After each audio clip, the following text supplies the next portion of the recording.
In the vast expanse of the galaxy, countless alien races thrived. They built grand civilizations, mastered faster than light travel, and formed alliances. Among these advanced beings, humans were seen as nothing more than primitive creatures, barely worth noticing. On the planet Zorth, home to one of the oldest and most respected alien races, a meeting was taking place. The Grand Council of Intergalactic Affairs had gathered to discuss the latest reports on emerging species. The chambers were filled with beings of all shapes and sizes, from the towering, four-armed quadzoids to the small, floating nebulites. High Counselor Vrax, a tall, blue-skinned alien with piercing silver eyes, stood at the center of the room. His voice boomed as he addressed the assembly. "Esteemed colleagues, we have received disturbing news from the Sol system. The species known as humans have begun to venture beyond their planet's atmosphere." Murmurs of concern rippled through the chamber. A squat, reptilian alien named Kraz spoke up. "Surely this is of no concern. Humans are known to be weak and technologically backward. They pose no threat to us." Vrax's expression darkened. "Do not be so quick to dismiss them, Counselor Kraz. Our reports suggest that humans possess a unique quality that we have rarely encountered in our travels." "And what might that be?" Kraz asked, his scaly brow furrowing. "Adaptability," Vrax replied. "Humans have shown a remarkable ability to overcome challenges and advance their technology at an alarming rate." The chamber erupted in laughter. A bird-like alien named Squawk fluttered her wings in amusement. "High Counselor, with all due respect, what threat could these humans possibly pose? Our civilizations have existed for millennia. We have mastered the cosmos." Vrax remained serious. "I have studied Earth's history. These humans have a knack for warfare that should not be underestimated. They may lack our advanced technology, but their resourcefulness in battle is concerning." An elder quadzoid named Grok lumbered forward, his four arms gesticulating wildly. "Nonsense. I say we conquer these humans now, before they become a nuisance. It would be a simple matter to overwhelm their primitive defenses." The chamber buzzed with excitement at the prospect of easy conquest. But a small, glowing nebulite named Lumi floated to the center, her voice soft yet commanding. "We should exercise caution. High Counselor Vrax's warnings should not be taken lightly. Perhaps we should observe the humans further before taking action." Vrax nodded gratefully at Lumi. "Wise words. I propose we send a scout ship to study Earth up close. We must gather more information before making any decisions." The council members grumbled but eventually agreed. As the meeting adjourned, Vrax pulled Lumi aside. "Thank you for your support," he said quietly. Lumi's glow pulsed gently. "I sense something different about these humans. They may surprise us yet." Days later, a sleek alien vessel slipped into Earth's orbit, cloaked from human detection systems. The ship's crew marveled at the blue planet below, teeming with life and activity. Captain Zorn, a veteran of many exploration missions, watched the planet with growing unease. "Look at them," he muttered to his second-in-command. "Always in motion, always building, always fighting. It's unsettling." As they observed, they witnessed wars raging across the planet, but also great acts of courage and kindness. They saw humans adapting to every environment, from scorching deserts to frozen tundras. And most worryingly, they saw the rapid advancement of human technology. "Sir," the ship's analyst reported, "at their current rate of progress, humans could achieve interstellar travel within a century." Zorn's antenna twitched nervously. "We must report this to the Council immediately." High Counselor Vrax was right to be cautious. As the scout ship prepared to leave Earth's orbit, a malfunction in their cloaking device briefly revealed their presence. Earth's defense systems, more advanced than the aliens had anticipated, detected the anomaly. Alarms blared on the alien vessel. "We've been spotted," the navigator cried. "Impossible," Zorn exclaimed. But as he watched the primitive yet effective Earth weapons locking onto their position, a chill ran down his spine. "Retreat," "Full power to engines," he ordered. As the ship fled back to Zorth, Zorn couldn't shake the feeling that they had gravely underestimated these humans. The galaxy was about to learn a harsh lesson. Humans might be terrible at war by galactic standards, but they were quick learners. And soon, the aliens would witness their true power. The alien scout ship raced back to Zorth, leaving Earth's orbit in a panic. Captain Zorn's tentacles trembled as he prepared his report for the Grand Council. He knew his words would change everything. Meanwhile, on Earth, governments around the world were in chaos. The brief appearance of an alien spacecraft had been caught on multiple tracking systems. Leaders argued about what to do next. In Washington, D.C., President Sarah Chen called an emergency meeting. Her advisors crowded around a large table, their faces pale with worry. "Ladies and gentlemen," Chen said, her voice steady despite her racing heart, "we are not alone in the universe, and it seems our new neighbors aren't friendly." General Mike Torres, a tough man with a scared face, spoke up. "Madam President, we must prepare for war. Who knows when they'll be back?" Dr. Aisha Patel, a brilliant scientist with kind eyes, disagreed. "We don't know their intentions. This could be a misunderstanding. We should try to communicate." As they argued, similar debates raged in capitals across the globe. For the first time in history, all of humanity faced a common threat. Back on Zorth, the Grand Council listened in shock as Captain Zorn gave his report. "The humans detected us," he said, his voice shaking. "Their weapons locked onto our ship. We barely escaped." High Counselor Vrax nodded grimly. "As I feared. These humans are more advanced than we thought." Counselor Kraz, who had dismissed the humans before, now looked worried. "What do? We can't let them know about the wider galaxy. They're too dangerous." The council erupted into arguments. Some wanted to destroy Earth immediately. Others suggested putting a barrier around the solar system to keep humans trapped. Vrax raised his hands for silence.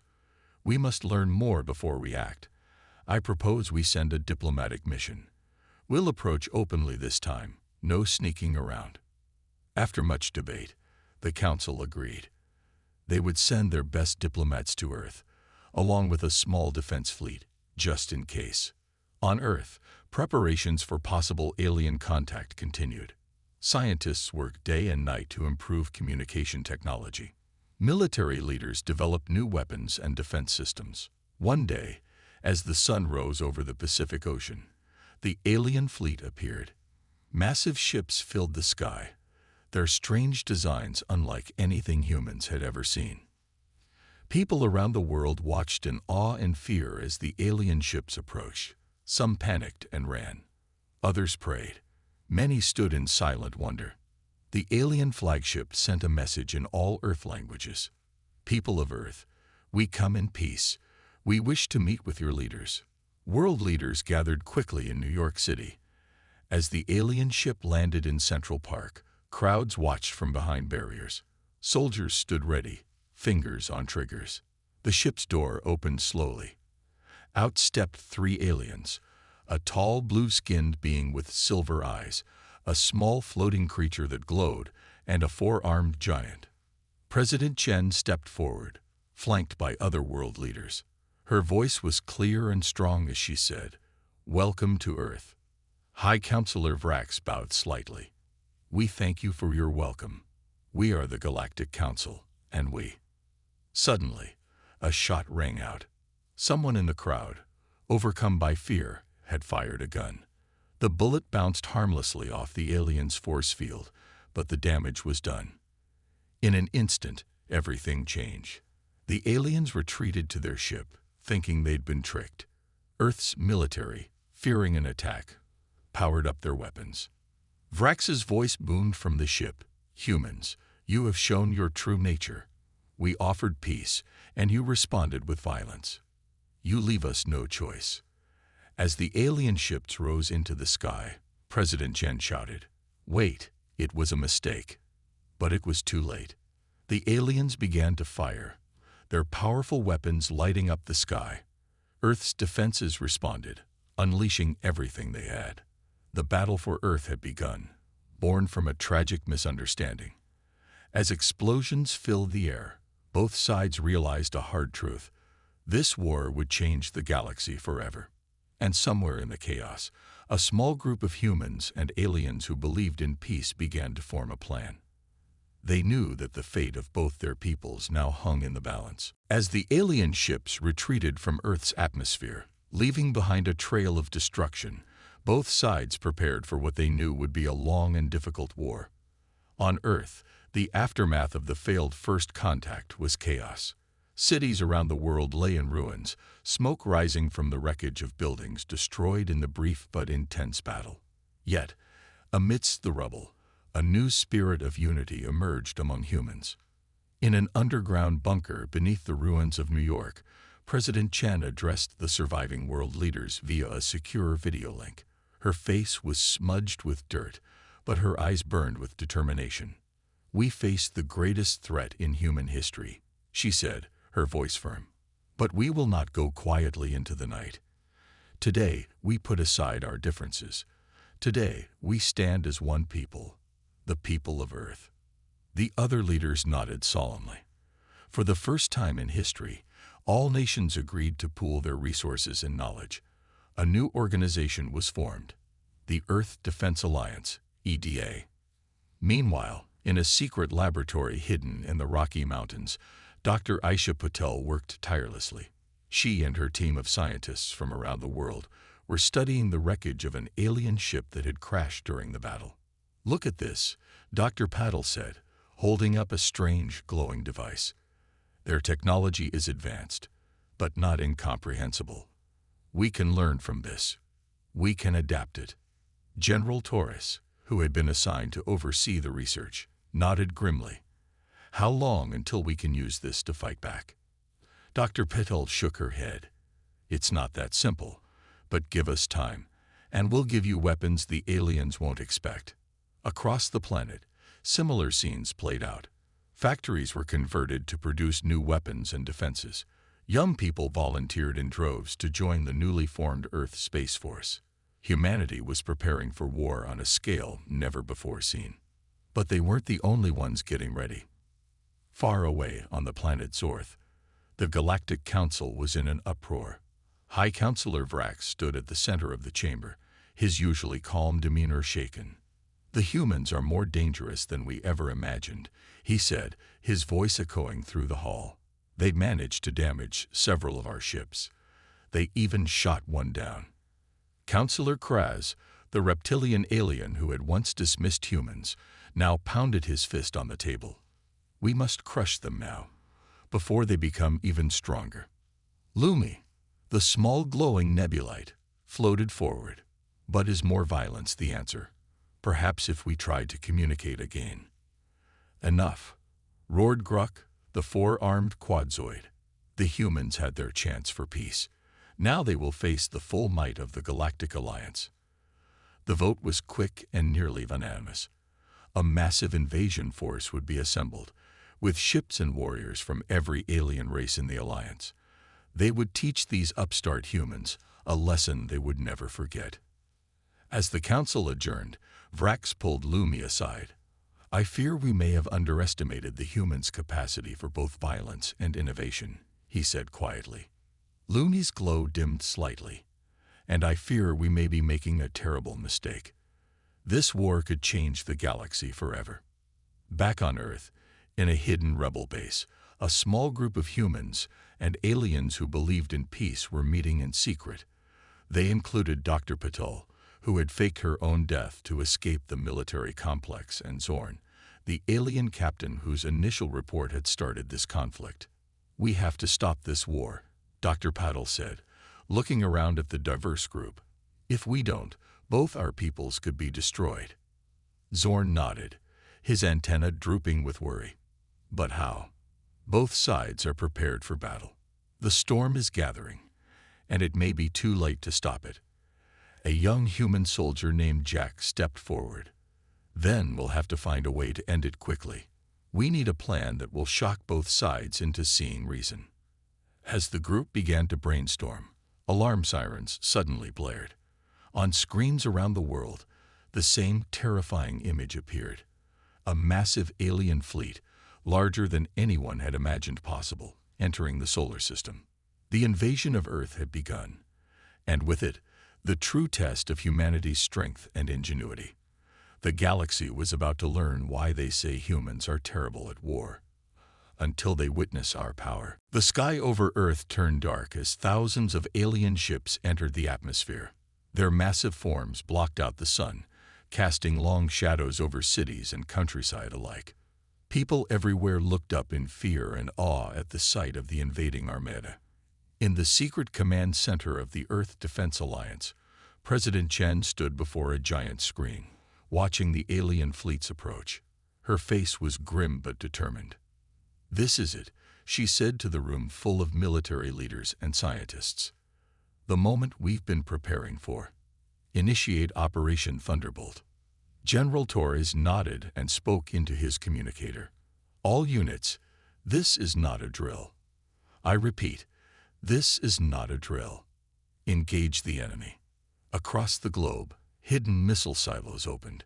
Newly built space fighters launched from secret bases, and deep beneath the ocean, enormous cannons aimed skyward, ready to fire. The aliens, led by the massive flagship of High Counselor Vrax, began their descent. They were confident in their superior numbers and technology. They expected an easy victory. They were wrong. As the first wave of alien ships entered firing range, Earth unleashed its secret weapons. Beams of energy, reverse-engineered from the crashed alien ship, shot up from the ground. They sliced through the invaders' shields like they were made of paper. In orbit, Earth's space fighters engaged the enemy. These small, agile craft were piloted by the best pilots from every nation. They darted between the larger alien ships, causing confusion and damage.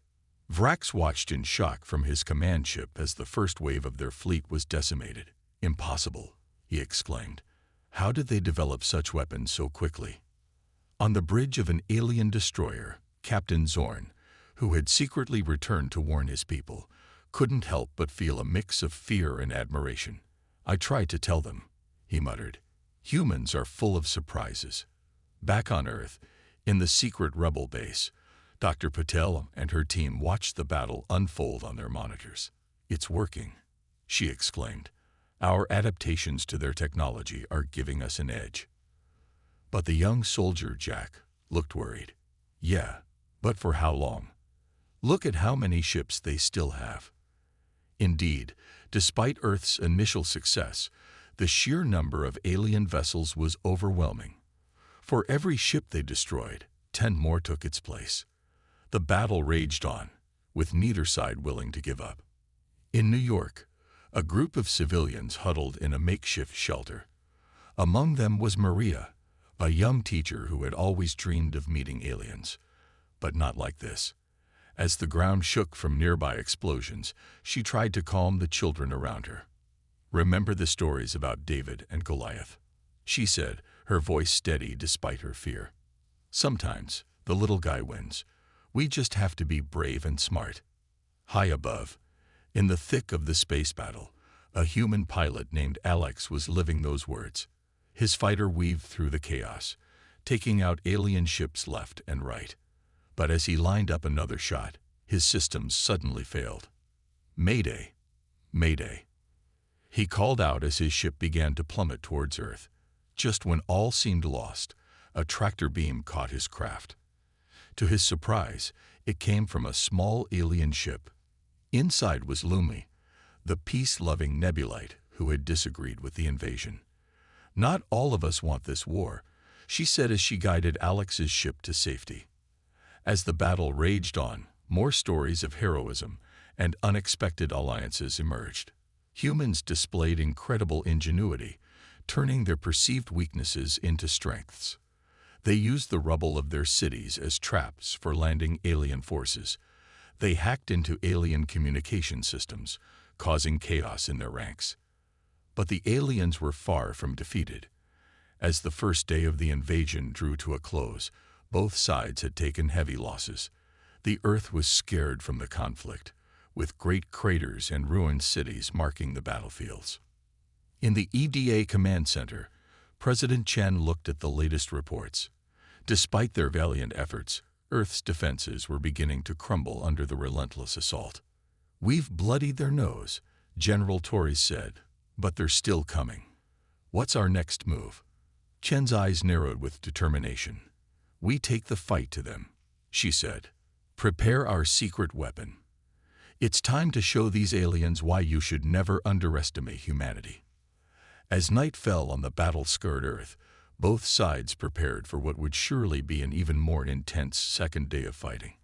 The fate of humanity, and perhaps the entire galaxy, hung in the balance. As the sun rose on the second day of the invasion, Earth was a changed planet. Smoke rose from ruined cities, and the skies were filled with the wreckage of both human and alien ships. But humanity was far from defeated. In the EDA Command Center, President Chen unveiled their secret weapon to a group of stunned military leaders. "Ladies and gentlemen," she said, pointing to a holographic display, "meet the Trojan horse." The image showed what looked like a badly damaged alien ship, but it was actually a disguised human vessel filled with Earth's best soldiers and most advanced weapons. General Torres nodded approvingly. "Brilliant. They'll never see it coming." Across the room, a young tech specialist named Raj spoke up. "Ma'am, I finished the alien language translator. We can now understand their communications." Chen smiled. "Excellent work, Raj. This might just give us the edge we need." Meanwhile, in orbit around Earth, the alien fleet was regrouping. High Counselor Vrax was furious. "How is this possible?" He roared at his subordinates. "They're primitives. They should have been crushed by now." Captain Zorn, who had been brought back to explain the humans' unexpected resistance, spoke cautiously. "Sir, I tried to warn the Council. Humans are incredibly adaptable. They learn quickly and think in ways we don't expect." Vrax glared at him. "Then we must hit them harder. Prepare the planet cracker weapon." As the aliens prepared their devastating weapon, Earth launched its counterattack. The Trojan horse ship, looking like it was on its last legs, drifted towards the alien flagship. Inside the disguised ship, a team of Earth's elite soldiers prepared for action. Among them was Maria, the teacher who had sheltered children during the initial attack. She had volunteered for this mission, determined to protect her planet. "Remember," said the team leader, "our goal is to capture their command center and stop that weapon. The future of Earth depends on us." As the Trojan horse was pulled into the alien ship's docking bay, the human soldiers held their breath. The moment the bay repressurized, they burst into action. The aliens, caught completely by surprise, were overwhelmed. The human soldiers, using weapons reverse-engineered from alien technology, fought their way through the ship. Back on Earth, the battle raged on. But now, thanks to Raj's translator, the human forces could understand the alien communications. They predicted attacks before they happened and countered alien strategies with surprising effectiveness. In New York, Alex, the pilot saved by Lumi, was leading a group of humans and friendly aliens in a guerrilla war against the invaders. They used the city's subway tunnels to move unseen, striking at the alien ground forces and then disappearing. "You know," Alex said to Lumi as they prepared for another attack, "I never thought I'd be fighting alongside an alien to save Earth." Lumi's glow pulsed warmly. "And I never thought I'd be fighting against my own people. But this war is wrong, and your planet doesn't deserve this." High above, on the alien flagship, Maria and her team had fought their way to the bridge. With a final burst of gunfire, they stormed in, catching Vrax and his commanders off guard. "Surrender now," Maria demanded, her weapon aimed at Vrax, "or we'll be forced to take more drastic measures." Vrax, for the first time, felt fear in the presence of a human. "How? How did you get here? How did you do this?" Maria's eyes narrowed. "You thought we were weak. You thought we'd be easy to conquer. But you forgot one important thing about humans. And what's that? Vrax asked, his voice shaking. We don't know when to quit, Maria said firmly. As the human soldiers secured the alien flagship, a message was broadcast to all Earth forces. The alien command has been captured. Stand firm. Victory is within our grasp. Cheers erupted from every human outpost, ship, and bunker. The tide of the war had turned. But even as humanity celebrated this crucial victory, a new threat loomed. The planet cracker weapon, already activated, couldn't be stopped. Its energy beam, capable of shattering Earth's crust, was charging up. As both humans and aliens watched in horror, the fate of Earth hung in the balance. The final battle was about to begin, and it would determine the future not just of humanity, but of the entire galaxy. The captured alien flagship hung in space above Earth, its massive form now under human control. But there was no time for celebration. The planet cracker weapon, a terrifying device capable of destroying entire worlds, was charging up, its deadly beam aimed directly at Earth. Inside the flagship's control room, Maria and her team worked frantically alongside captured alien technicians to stop the weapon. Sweat beaded on their foreheads as they raced against time. We can't shut it down. An alien technician cried out in despair. The activation sequence is too far along. Maria's mind raced. Then an idea struck her. If we can't stop it, can we change its target? The alien's eyes widened in understanding. Yes, we could redirect it to the asteroid belt, but we'd need to move the entire ship. The weapon is physically attached to the flagship. Maria nodded grimly. Then that's what we'll do. Contact Earth. We need every ship we got to help move this behemoth. Down on Earth, in the EDA command center, President Chen received Maria's message. Without hesitation, she gave the order. All ships, focus on moving that flagship. The fate of our world depends on it. Across the war-torn planet, every functional spacecraft, human and captured alien alike, launched into space. In an unprecedented display of unity, they swarmed around the massive flagship. Alex, piloting a ship with Lumi by his side, called out to the other pilots. Remember, we're not just saving Earth. We're saving the aliens on that ship too. Push hard, but be careful. As the combined fleet strained to move the flagship, the planet cracker weapon continued to charge. Its ominous glow grew brighter by the second. Inside the flagship, Vrax watched in awe as humans and aliens worked together to save both their peoples. For the first time, he began to question everything he had believed about humans. They're not just fighting for themselves, he murmured. They're trying to save us too, even after all we've done.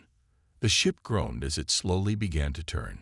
On every deck, humans and aliens braced themselves, united in their desperate effort to prevent catastrophe.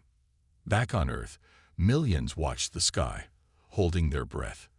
In New York, people gathered in Times Square, their eyes fixed on the giant screens showing the space battle. In the Rocky Mountains, Dr. Patel and her team monitored the situation from their secret base, ready to offer any assistance they could. As the flagship inched towards the asteroid belt, the planet cracker weapon reached full charge. A blinding beam of energy erupted from its muzzle, slicing through space. For a heart-stopping moment, it looked like the beam would hit Earth. But at the last second, the flagship completed its turn. The deadly energy struck the asteroid belt instead, shattering space rocks into a spectacular display of cosmic fireworks. A collective cheer erupted from every corner of the Earth. In space, human and alien ships alike flashed their lights in celebration. On the flagship's bridge, Maria slumped in relief. We did it, she breathed. We actually did it. Vrax, still in custody but no longer restrained, approached her. Human, he said, his voice filled with newfound respect. I was wrong about your people. We all were. Maria managed a tired smile. Maybe now we can talk about peace. As the danger passed, the true impact of what had happened began to sink in. Humans had not only successfully defended their planet, but had also saved many of their would-be conquerors. This act of mercy, even in the face of potential annihilation, shocked the alien races to their core. Word spread quickly through the alien fleet. Many ships, seeing the humans' incredible feat and unexpected compassion, lowered their weapons. Some even turned against the dwindling forces that wished to continue the fight. In the asteroid belt, the debris from the planet Cracker's blast began to coalesce, forming a shimmering ring around the solar system. It stood as a testament to the day humanity proved its worth to the galaxy. As the fighting gradually ceased, both sides realized that everything had changed. The humans had shown not only their strength in war, but also their capacity for peace. The aliens, humbled by their defeat and moved by humanity's actions, were beginning to see Earth in a new light. The battle was over, but the real challenge was just beginning. Now, humans and aliens had to figure out how to coexist. As the dust settled, one thing was clear. The galaxy would never be the same again. 1 year had passed since the great battle that had changed the course of galactic history. Earth, once considered a backwater planet of little importance, now stood at the center of a new era of interstellar cooperation. In the rebuilt United Nations headquarters in New York, now expanded to accommodate representatives from dozens of alien races, a historic meeting was taking place. President Chen, who had led humanity through its darkest hour, stood at the podium, addressing the assembled delegates. "My fellow beings of the galaxy," she began, her voice steady and clear. "1 year ago, we faced extinction. Today, we stand united in peace. We have all learned valuable lessons from this conflict." Among the audience, familiar faces could be seen. Maria, the teacher-turned-soldier, sat next to Vrax, the former High Counselor of the Alien Alliance. Both now served as ambassadors, working tirelessly to bridge the gap between their peoples. Chen continued, "Humans have shown that we are more than capable of defending ourselves. But we've also demonstrated that our true strength lies not in our ability to wage war, but in our capacity for innovation, adaptation, and most importantly, forgiveness." Vrax nodded solemnly, remembering how the humans had saved his people even as they defended their own world. The memory still humbled him. In the orbital shipyards above Earth, a different kind of activity was underway. Alex, the pilot who had fought so bravely during the invasion, was now overseeing the construction of Earth's first official interstellar vessel. By his side floated Lumi, the nebulite who had chosen to make Earth her new home. "Can you believe it?" Alex said, gazing at the half-built ship.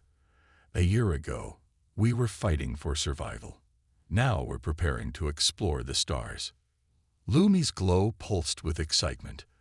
"Your people never cease to amaze me, Alex. You've accomplished in 1 year what takes most races decades." Back on Earth, in the bustling streets of a rebuilt Tokyo, Dr. Patil walked with a group of alien scientists. They were on their way to the newly established Galactic Science Academy, where knowledge from across the universe was freely shared. "The key to our rapid progress," Dr. Patil explained to her colleagues, "was learning to combine your advanced theories with our unique problem-solving approaches. Together, we're making breakthroughs that neither of us could have achieved alone." One of the alien scientists, a towering creature with 4 arms and iridescent scales, nodded in agreement. "We thought we had nothing to learn from Earth. We were wrong. Your species' creativity and determination are truly remarkable." As the day drew to a close, families across Earth gathered to watch the sunset. But now many of these families included members from different worlds. The sight of humans and aliens living together in harmony had become commonplace. In a small park in Rio de Janeiro, a group of children, human and alien alike, played a game of soccer. Their parents watched from nearby benches, marveling at how quickly the younger generation had adapted to their new interstellar community. As night fell, the stars came out, brighter than ever before. The debris field from the destroyed planet Cracker weapon had formed a beautiful ring around the solar system, now known as the Shield of Earth. It served as a constant reminder of humanity's finest hour and the power of unity in the face of adversity. In low Earth orbit, the captured alien flagship had been converted into a space station. It was now the headquarters of the Galactic Peace Corps, an organization dedicated to preventing conflicts and fostering understanding between different species. Inside the station, General Torres, who had once prepared for war, now trained a diverse group of peacekeepers. Remember, he told his students, our job is not to fight, but to understand. The greatest weapon we have is not our technology, but our ability to empathize and find common ground. As the galaxy settled into this new age of peace and cooperation, one thing became clear. The old saying had been proven wrong. Humans weren't terrible at war. They were exceptional at it. But more importantly, they had shown that they were even better at making peace. The story of Earth's resistance and subsequent leadership in galactic affairs became legendary. Across the universe, it was whispered with a mixture of awe and respect. They say humans are terrible at war until they witness their power. But their true power lies in their ability to turn enemies into friends. And so, under the soft glow of a billion stars, a new chapter in galactic history had begun. Earth, once a tiny blue dot in an obscure corner of the galaxy, now shone as a beacon of hope, innovation, and unity for all species.